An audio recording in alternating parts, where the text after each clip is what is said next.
നമസ്കാരം. ശ്രീഭദ്ര ജ്യോതിഷത്തിലേക്ക് എല്ലാ മാന്യപ്രേക്ഷകർക്കും സ്വാഗതം. കൊല്ലവർഷം 1200 ഇന്ന് ആരംഭിച്ചു കഴിഞ്ഞിരിക്കുകയാണ്.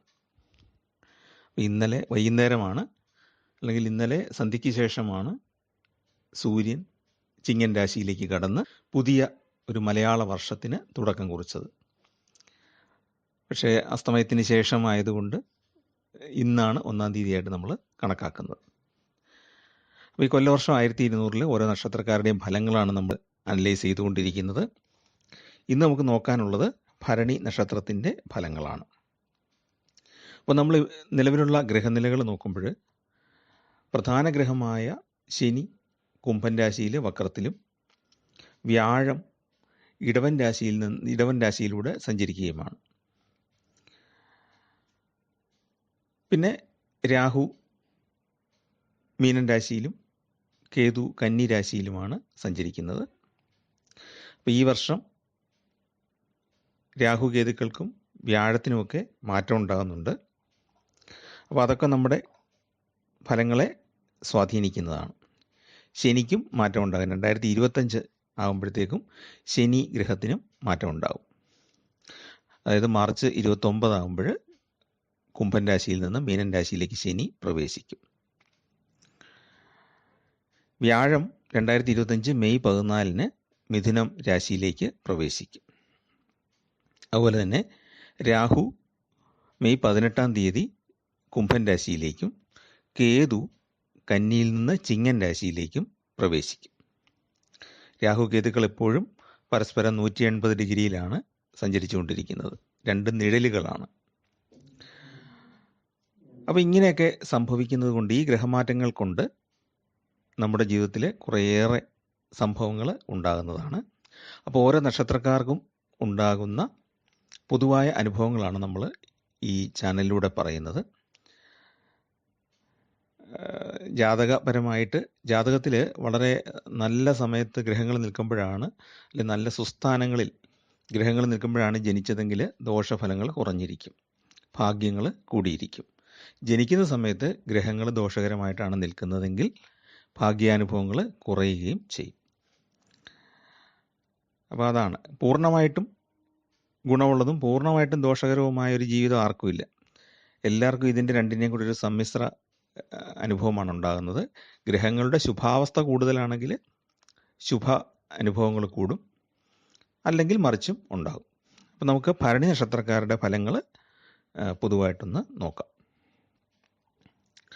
ഭരണി നക്ഷത്രം എന്ന് പറയുന്നത് മേടക്കൂറിൽ വരുന്ന നക്ഷത്രമാണ്. അപ്പോൾ ഈ പുതുവർഷം ഭരണി നക്ഷത്രക്കാരെ സംബന്ധിച്ച് ഗുണകരമാണ്. കാരണം വർഷത്തിൻ്റെ ഏതാണ്ട് 3/4 ഭാഗത്തോളം ഗുണാനുഭവങ്ങളാണ് ഉണ്ടാകുന്നത്. പുതുവർഷത്തിൻ്റെ ആരംഭത്തിൽ വ്യാഴം ഭരണി നക്ഷത്രക്കാരുടെ 2-ാം ഭാവത്തിൽ ധനത്തിൻ്റെയും വാക്കിൻ്റെയും വിദ്യയുടെയും എല്ലാം ഭാവത്തിലാണ് സഞ്ചരിക്കുന്നത്. അപ്പം ധനപരമായിട്ട് നല്ല ഗുണമുണ്ടാകും. ശുഭഗ്രഹമല്ലേ വ്യാഴം. വാക്ക് നല്ലതാകും, അല്ലെങ്കിൽ വാക്കുകൊണ്ട് നമുക്ക് ഗുണമുണ്ടാകും. വിദ്യ നമുക്ക് ഗുണകരമാകും. നമുക്ക് പഠിച്ച കാര്യങ്ങൾ ജീവിതത്തിൽ പ്രായോഗികമാക്കാനായിട്ട് സാധിക്കും. അതോടൊപ്പം തന്നെ കൃഷിഭൂമിയുടെ ആധിപത്യമുള്ള ശനി 11-ൽ സഞ്ചരിക്കുന്നു. ശനി വക്രത്തിലാണ്. അതിൻ്റേതായ അല്പം ഫലം വ്യത്യാസം ഉണ്ടാകാം. എങ്കിൽ പോലും 11-ൽ സഞ്ചരിക്കുന്ന ശനി എന്ന് പറയുന്നത് വളരെയേറെ ഗുണഫലങ്ങൾ നൽകുന്ന ഗ്രഹാവസ്ഥയാണ്. ലാഭത്തിൻ്റെ ഭാവത്തിൽ ശനി നിൽക്കുന്നതുകൊണ്ട് തന്നെ കൃഷിഭൂമിയിൽ നിന്നുള്ള ആദായം വർദ്ധിക്കും. ഭൂമി വിൽപ്പനയിൽ നിന്ന് ആദായമുണ്ടാകും. പിന്നെ ധനഭാഗ്യ യോഗം വ്യാഴത്തിൻ്റെ സ്ഥാനം കൊണ്ടും ശനിയുടെ സ്ഥാനം കൊണ്ടും പല വിധത്തിലുള്ള ധനഭാഗ്യ യോഗം ഉണ്ടാകും. കുടുംബ ഭദ്രതയും ധനോന്നതിയും ഉണ്ടാകും. ധനപരമായ ഉന്നതി ഉണ്ടാകും.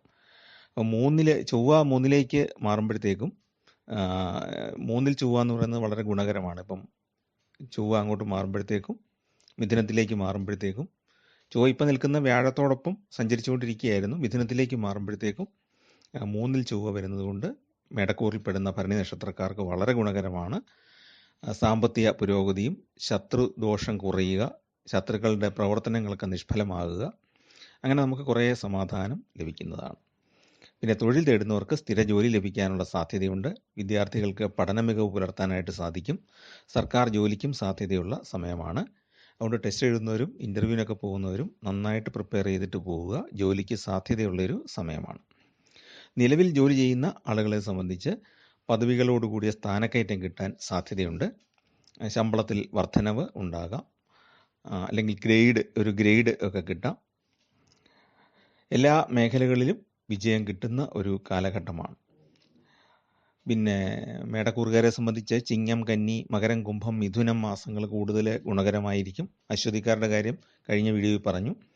ശത്രുക്കളുടെ ശല്യമൊക്കെ നന്നായിട്ട് കുറയുന്നതാണ്. കുടുംബജീവിതം, കുട്ടികളോടൊക്കെ ഒത്തുള്ള യാത്രകൾ, അങ്ങനെ പൊതുവെ കുടുംബജീവിതം ഒരു സമാധാനവും സന്തോഷവും നിറഞ്ഞതായിരിക്കും.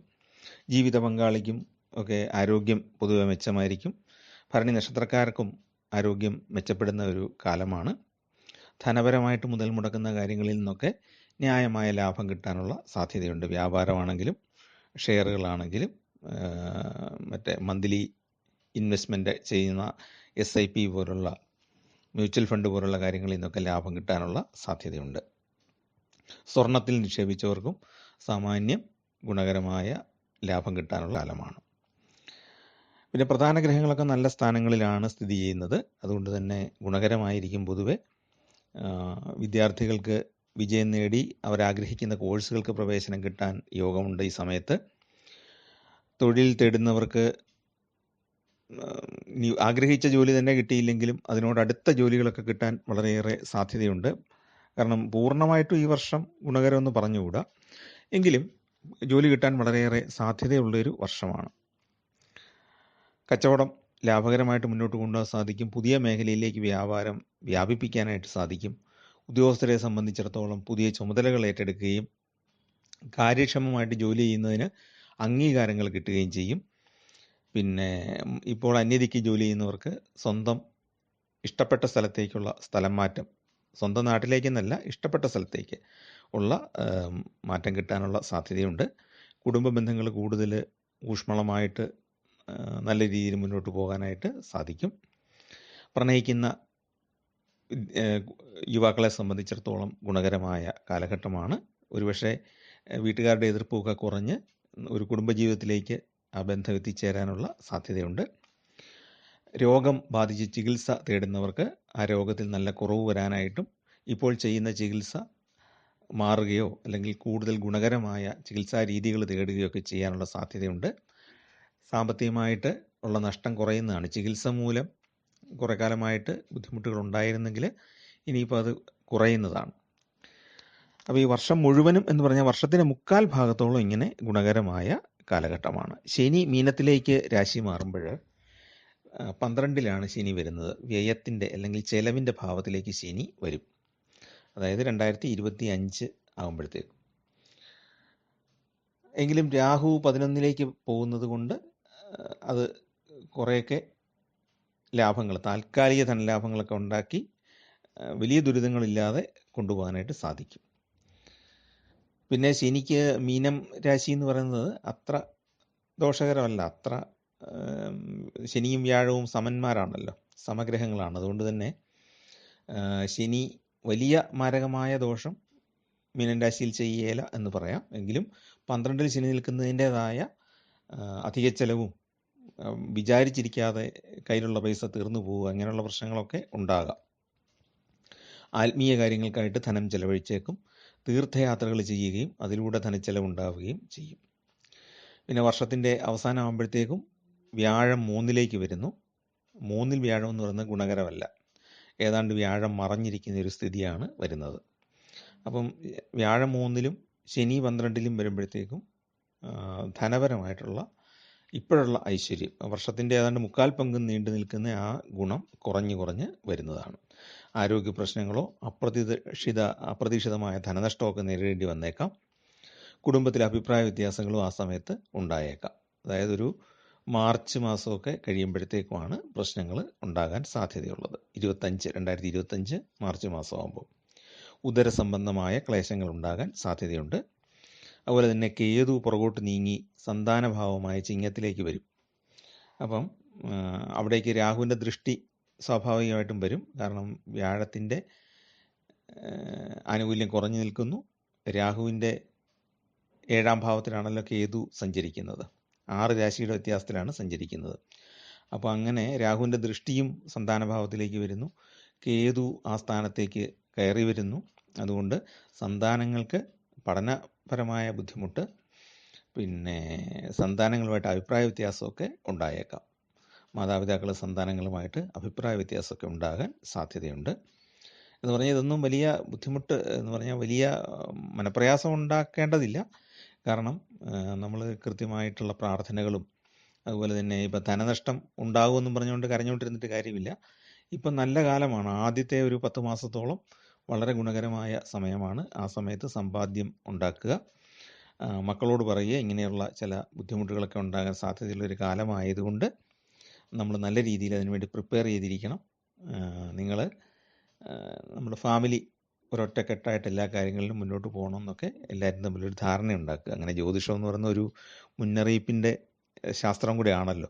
വരാൻ പോകുന്ന കാര്യങ്ങൾ മുൻകൂട്ടി അറിയിക്കുക, തയ്യാറെടുക്കാൻ സഹായിക്കുക, ഇതൊക്കെയാണല്ലോ അതിൻ്റെ ധർമ്മങ്ങൾ. അപ്പോൾ നമ്മളിനി വഴിപാടുകൾ എന്തൊക്കെയാണ് ചെയ്യേണ്ടതെന്ന് നോക്കുമ്പോഴത്തേക്കും ഭദ്രകാളി ക്ഷേത്രത്തിൽ കടുംപായസം സമർപ്പിക്കുക, ശിവന് നെയ്വിളക്ക്, കൂവളമാല ഇവ സമർപ്പിക്കുക. മാനസികമായ ബുദ്ധിമുട്ടുകൾ, സംഘർഷങ്ങളൊക്കെ നേരിടുന്നുണ്ടെങ്കിൽ ശിവന് ധാര കഴിപ്പിക്കുക. പിന്നെ ദാമ്പത്യ ഭദ്രതയ്ക്ക് അർച്ചന ചെയ്യുക, ദേവിക്ക് അർച്ചന ചെയ്യുക. കുടുംബദേവത ഉണ്ടെങ്കിൽ കുടുംബദേവതാ ക്ഷേത്രത്തിലാണ് അർച്ചന ചെയ്യേണ്ടത്.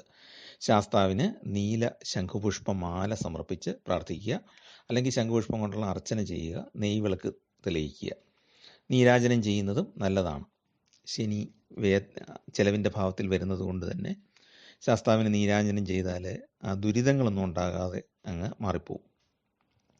അപ്പോൾ ഇതൊക്കെ ചെയ്താൽ നമുക്ക് ആ വർഷത്തിൻ്റെ അവസാന കാലഘട്ടം ആകുമ്പോഴത്തേക്കുള്ള ബുദ്ധിമുട്ടുകളൊക്കെ ഒഴിവാക്കാനായിട്ട് സാധിക്കും. അപ്പം ചാനൽ ഇഷ്ടപ്പെട്ടെങ്കിൽ ദയവായിട്ടൊന്ന് സബ്സ്ക്രൈബ് ചെയ്യുക. ഭരണി നക്ഷത്രക്കാരുടെ കാര്യങ്ങൾ ഇത്രയുമൊക്കെയാണ് ചുരുക്കത്തിൽ പറയാനുള്ളത്. പിന്നെ ചാനൽ ഇഷ്ടപ്പെട്ടെങ്കിൽ സബ്സ്ക്രൈബ് ചെയ്യുകയും നിങ്ങളുടെ സുഹൃത്തുക്കൾക്കും പരിചയക്കാർക്കൊക്കെ ഒന്ന് ഷെയർ ചെയ്ത് കൊടുക്കുകയും ചെയ്യുക. എല്ലാവർക്കും ഈശ്വരാനുഗ്രഹം ഉണ്ടാകട്ടെ. എല്ലാവർക്കും അവരവരുടെ കുടുംബദേവതയുടെ അനുഗ്രഹം നന്നായിട്ടുണ്ടാകട്ടെ. ഈ വർഷം ഭാഗ്യവർഷമായി തീരട്ടെ എന്ന് പ്രാർത്ഥിക്കുന്നു. എല്ലാവർക്കും നമസ്കാരം.